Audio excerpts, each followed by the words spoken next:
Oh, brother. You know what? This whole thing installed nice and easy, didn't it?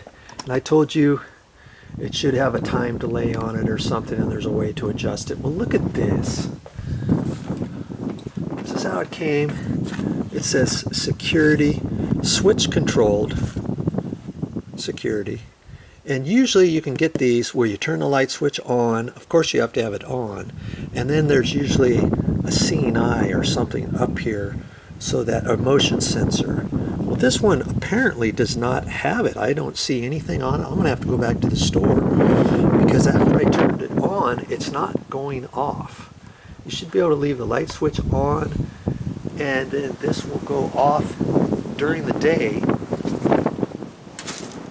And the only time it's going to go on is at night when you have motion around here. This one apparently does not have that. So there's a tip for you. I'm going to have to go back to the store and check it out.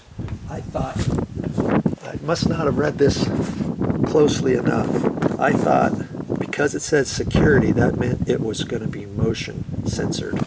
Why would you just have this without motion sensor and call it security? I don't know.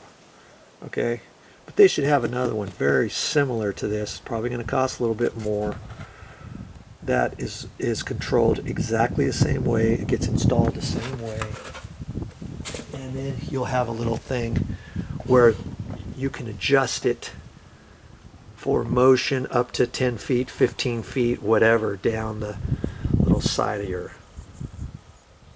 garage.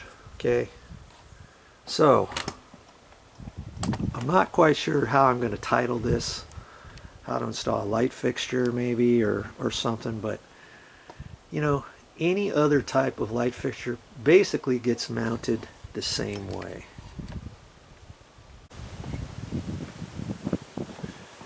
Well, that's all I have for this time, but I'll be back with more